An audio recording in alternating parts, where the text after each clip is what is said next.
N'hésitez pas à liker la vidéo si elle vous plaît et si vous êtes nouveau sur la chaîne, n'oubliez pas de vous abonner et d'activer la notification pour ne rater aucune de nos prochaines vidéos. www.potonapoto.com www.potonapoto.com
Ya papa Usengo avant de la misa. Notre topoli pour la biographie. Ok. Bonsoir tout le monde. La biographie de notre très cher frère père. Le nom c'est Monsengo, poste de nom Magie. Prénom Joseph Dani, lieu et date de naissance, né à Kinshasa, le 18 avril 1977, décédé le 18/6/2024. Fils cadet de papa Modjou Alphonse et de maman Louise Moké Lufungula. D'une famille de 6 filles et 4 garçons. Marié à madame Miti Matoub. Études faites. Primaire au complexe scolaire 6 et Augustin de Lemba. Études secondaires, latin philo à l'Institut Mokengeli. Obtention des diplômes d'État. Monsengo Maji Joseph. Il a fait d'autres formations que nous allons citer. Formation au service de santé et sécurité au centre hydroélectrique Dinga, Congo central. Formation en informatique à l'INPP Matadi. Formation en anglais au centre Young Letter School Kinshasa. Il a suivi le stage académique au tribunal de grandes instances à Kinshasa-Gombe. Il est fonctionnaire de l'État au secrétariat général du ministère d'Environnement jusqu'en ce jour. Décédé le 18 juin 2024 à l'hôpital Saint-Joseph de Limité, laissant une femme et 2 fillettes. Merci.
Papa Mosengo José Marie Joseph Gatti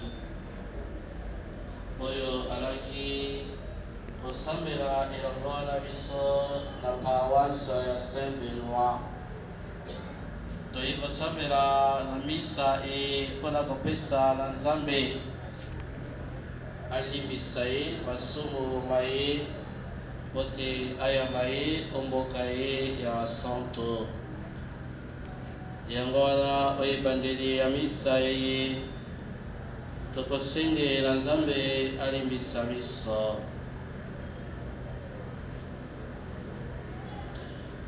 bandeko toboya masuma biso pote tobongolia na motema malamu lipati lya mokonzi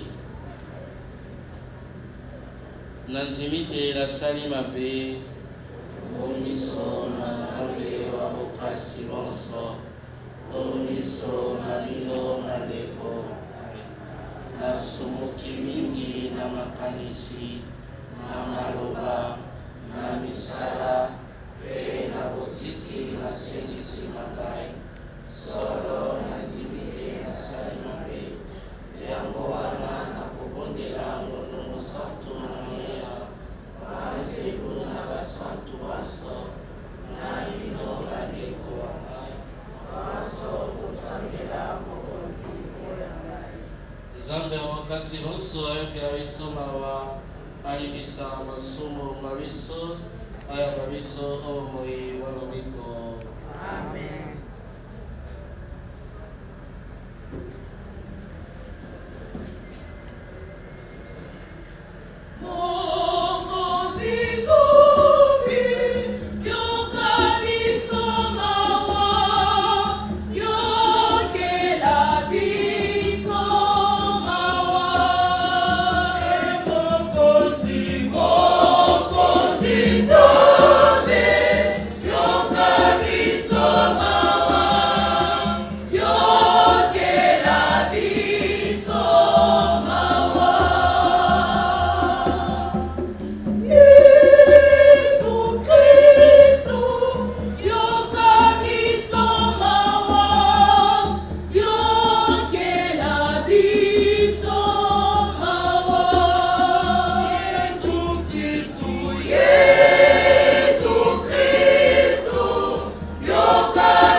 Maria,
koyoka liloba ya Nzambe.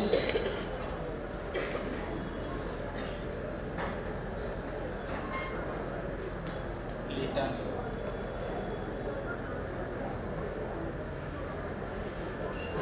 Moi Santo Polo na Timothée. 2 Timothée chapitre 2 du 8 au 13e verset. Ndeko kanisa lisusu Yesu Kristo mwana wa Davidi asekwi okati ya liwa wana nsango elamu ya ngai nazali okati ya malozi mpo ya ye bakangi ngai moniololo lokola bakokangaka moto asali mabe kasi bakoki kokanga liloba lya Nzambe moniololo te yango wana nakondima koyoka mpasi enene mboya baye Nzambe aponi na ntina te bazwa libiki lya Yesu Kristo bazwa mpe nkembo ya seko tala likambo lya solo mpenza soko towei na ye elongo tokobika na ye elongo soko tozali na molende tokozwa bokonzi na ye elongo soko towangani ye akoboya biso soko tolembi mpe totiki ye akotika biso te Zambi akoki kowangana maloba maye moko te bandeko liloba lya Nzambe wana.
mwana wa moto akozwa nkembo nakoloba na bino ya solo soko mbuma ekweyi o mabele te mpe ekufi wana te ekotikala yango moko kasi soko ekufi ekobota mbuma mingi moto alingi kobikisa bomoi bwa ye akobungisa bwango moto ayebi kotika bomoi bwa ye awa onse akozwa bomoi bwa seko soko moto alingi kosalela ngai alanda ngai zambi esika ngai nazali mosaleli wa ngai ndazali mpe wana lokomo na yo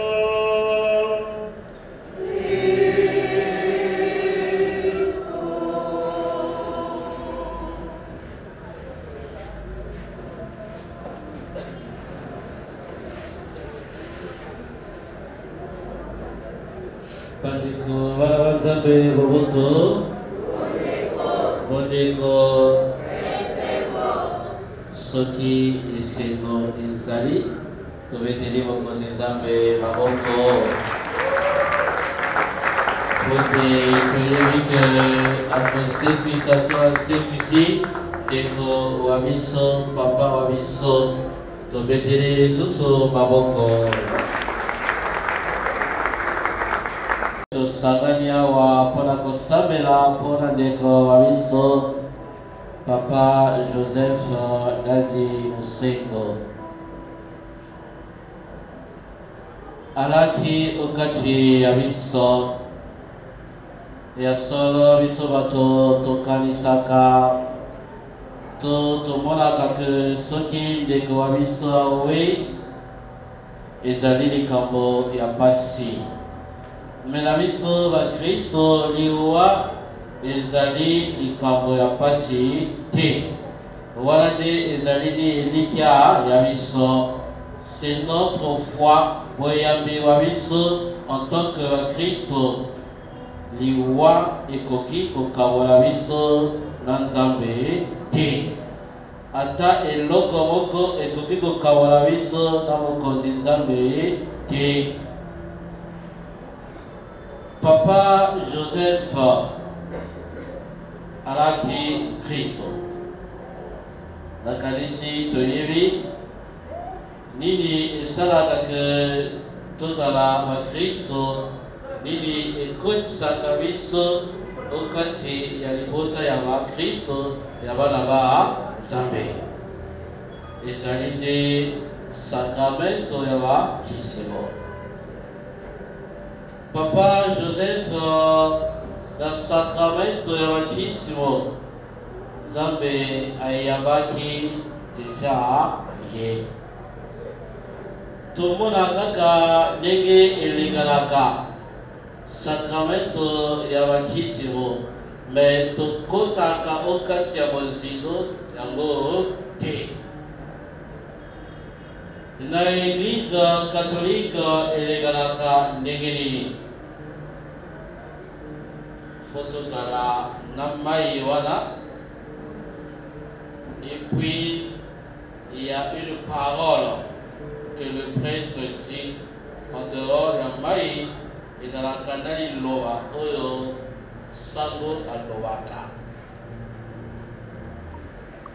akobaka to akotia mai oyo to ya ndeko lokola ndenge ezalaki na Joseph puis akoloba je te baptise au nom du Père Awakima Yatimai et du Fils et du Saint-Esprit.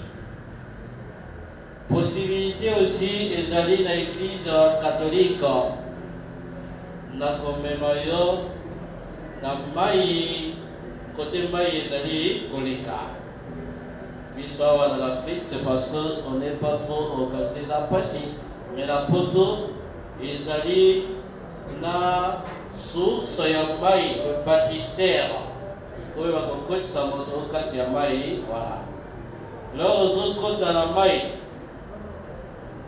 sanga koloba je te baptise au nom du Père omati Malami balé au côté à Maïe et du Fils, Yamisato et du Saint-Esprit. Et l'autre est néganaka wana biso to yibi yako te. Mais le négé aux autres na Maïe ozali kowa elongo na Jésus-Christ. Quand tu rentres dans l'eau, tu meurs avec le Christ. Quand tu remontes, tu ressuscites avec le Christ. Au séqui et le na Jésus. C'est ça le mystère du sacrement de baptême. Et Balamoko au Koti Okasia Ecclesia. Mais on a l'objet na évangile à partager. Na biso la Christ. Tozala na bomote na bopangite kote liwa ekoki kokabola biso na Nzambe te. Na bakismo ye Papa Joseph awe asepi na bokonzi Yesu. C'est ça la foi. Mais mingi tokokanisa que soki owe oke papa. Comme dit le livre des Proverbes, que l'impie pense qu'il n'y a pas de salut pour les morts. Alors, si nous avons dit que samela, même dans le kilio, Batomi qui va le bandingue, voilà, que nous sommes alors, si nous avons dit que samela. Osamela tie okowa. Si la nini nazala nakendeki par exemple na église bamasusu bakoloba esengeli nambela na ngai nasakana na ngai na mokili parce que nakotika yango que je profite d'abord de ma vie. Parce qu'après la mort, il n'y a plus la vie. C'est faux. La vie pour les chrétiens, ça ne finit pas sur cette terre. Après la vie sur cette terre, il y a la mort. Après la mort, il y a une vie éternelle qui ne finit jamais. C'est ça. Le christianisme en tant que chrétien, pour moi, et ceux qui étaient dans le Kili, et les rois ezali, mais après les rois, tu sais quoi, na kokota, na moi, et ezali na suka, te. Alors, na kokota, okati ya moi, voilà, oyo nazali koloba. Toyoki tangi ya yango ezali nabai bakoloba bazali komona ntina te ya mokonzi Nzambe. Donc bakowakana bakobwakisa mokonzi Nzambe. Mais soki towakani ye toyoki ye mpe akowakana biso. Même ici, il est le Dieu d'amour. Azali Nzambe ya bolingo. Mais oyo akozela na biso nakolakisa bolingi wa ye na biso basumuki kosala démarche ya liboso na kozonga na mokonzi Nzambe. Nzambe wa biso azali Nzambe ya ngolu. Il est miséricordieux et na ngolo ya ye akolimbisa masumu ma biso. Masumu nyonso Nzambe alimbisaka biso. Sauf oyo toyoki soki owakani. Kowakana Nzambe ezali koloba ndenge nini? Bambala ebele towakanaka mokonzi Nzambe. Mais surtout soki tondimi ke tolobi que na pasi oyo nazali nango mokonzi Nzambe akosala eloko te okati ya ngai.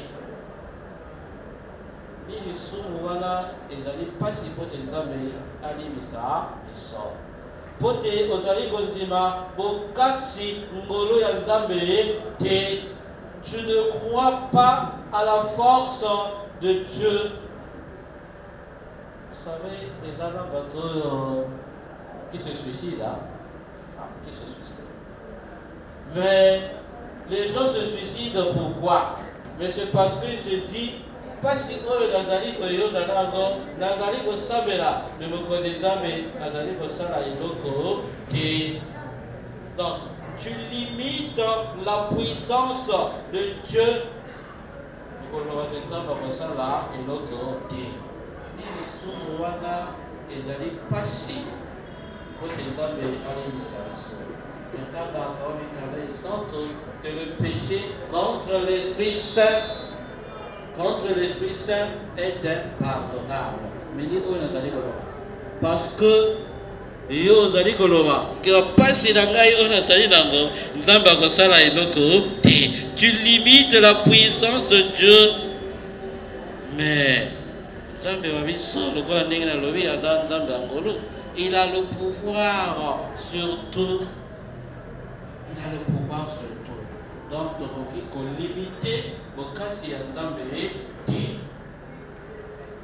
Et donc, nous sommes dans le côté au cas de Yabolingo, plutôt Yabomoy, et si la gâte, et Zali, Kozala, Nabolingo.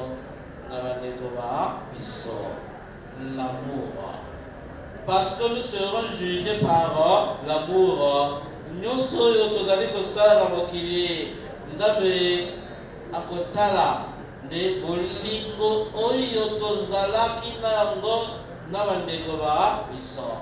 Kolinga liboso nzabe yemoko pe kolinga bandeko ba biso. Ni mobeko wana to mibeko mibale wana.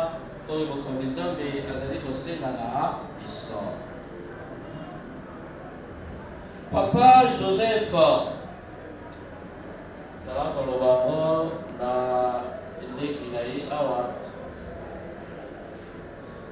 sur la paroisse Saint-Benoît, avant fête et Noël, la Pâques, la sango totabolaka na célébrer. Pour la Mosabela, Kopelisa, Mabota ya CBB. Babala Mibale, Nalekaki, Nandako Yaye. Pour la Mosabela, pour la Kopelisa, pour la Kopelisa, onction des malades. Mais Oyo Namamoni, la Babala Mibale, Oyo Naleki, Nandako Yaye. Azalaki motoboko alaki nabo yambi. Bala moko na gina kokuta ye de quoi alaki kopelati. Mais bala moko azalaki yako lala. Mais dès que yoka que sango ai akomi akosala makasi nyonso na esengo nyonso. Pour la kolamuka na beto na ye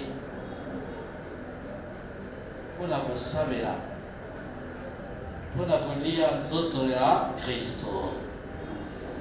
C'est vrai que ceux qui montent à Kofi ayi moto akomi moto malamu mais la kalisi oyo ngai na moni ezali témoignage aussi pour la ye. Il a souffert, vous le savez bien, il a souffert. Je crois 2 fois qu'il a été, qu'on avait intervenu, mais il était là, avec sa foi. Si comme Bissoa, Tozali est belé dans mon coréen, c'est vrai à solo. Mais quand il souffrait là-bas, Bandani, Balaki Koya Kotala, c'est ça l'amour. C'est dans ces actes-là que nous serons jugés. Oya malamu to salaki et pas yaye. Zambe ako juger biso na malamu wana. Parce que nous allons que salado et pas yaye encore. Lui-même il dit nalaki na nzala pesa kinga ibi. posa ya mai, opesaki ngai mai ya komela. J'étais en prison, vous êtes venus jusqu'à moi. Bato wana balaki komituna, mais mokonzi, mokolo nini tomonaki yo?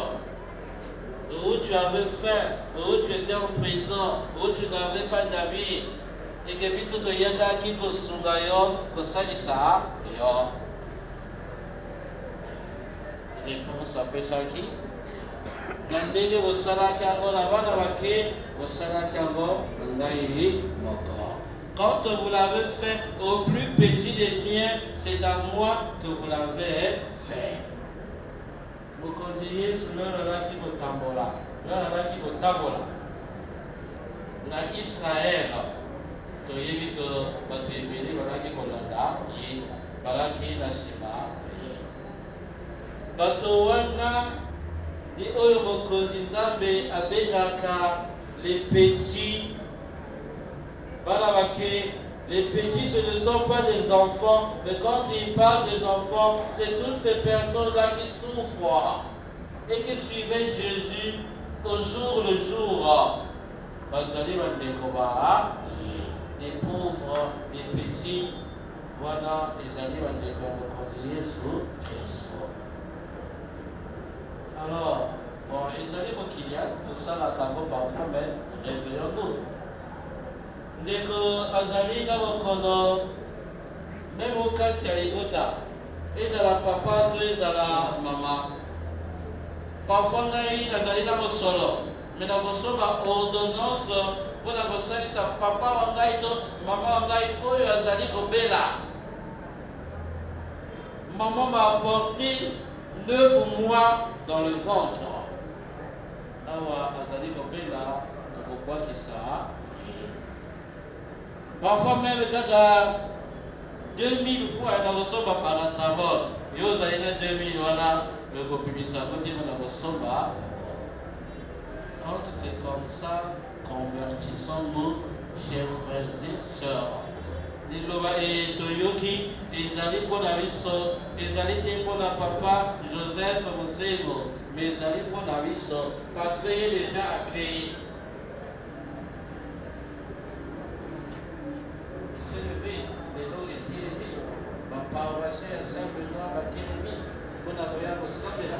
Parce que les témoignages viennent de Bonabara. Je crois que c'est cela que nous devons faire. C'est comme ça que nous devons nous comporter. Acte oyo ezali kolakisa bolingo atako mokendenge ezali soki ezali kolakisa bolingo oyo mokonzi Nzambe. Le Seigneur nous rendra aussi compte. Boyokaka pour finir que bomengo oyo tozali na yango tobomba yango te na se awa po te na mokili eye ya des insectes, des fourmis oyo bakolia yango tozali na mbongo to mosolo me kobomba yango awa te obomba yango oyo likolo. Mokonzi Yesu azali koloba na biso ndenge wana ekobomba mosolo oyo tozali nango likolo okokende likolo ndenge nini ya okomata likolo okobomba yango kuna okobomba yango wapi? Donc quand tu fais un acte d'amour na ndeko oyo azali na pasi obomi nde bomengo wa yo oyo. Tout acte d'amour que nous posons envers les autres, Dieu aussi nous bénit. Donc nous gardons notre bien dans les cieux, parce que faire le bien au plus petit, c'est à Dieu que nous faisons ce bien-là.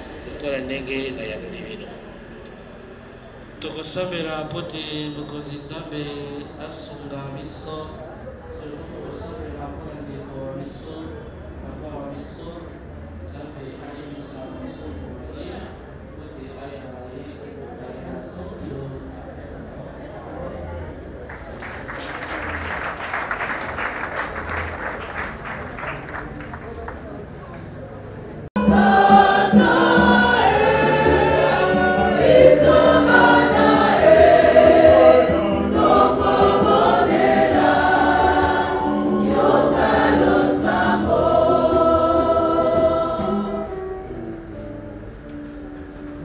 banso bakotika nse eyelelo bakanga motema mpo bakweya omitango mwa monguna te kasi bakoka koyingela olopango la tata tosambela.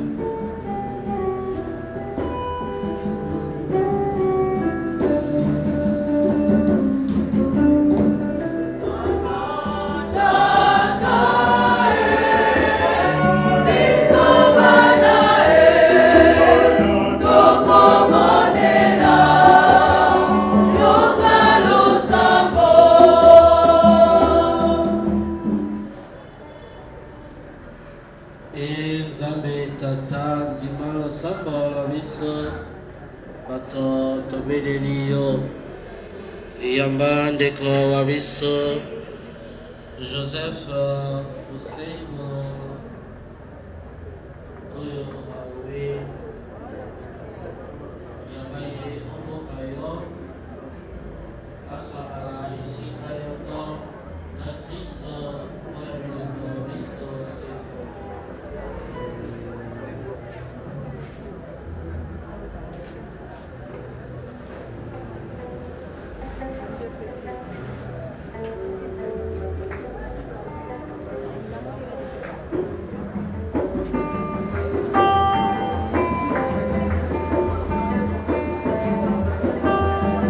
N'hésitez pas à liker la vidéo si elle vous plaît et si vous êtes nouveau sur la chaîne, n'oubliez pas de vous abonner et d'activer la notification pour ne rater aucune de nos prochaines vidéos.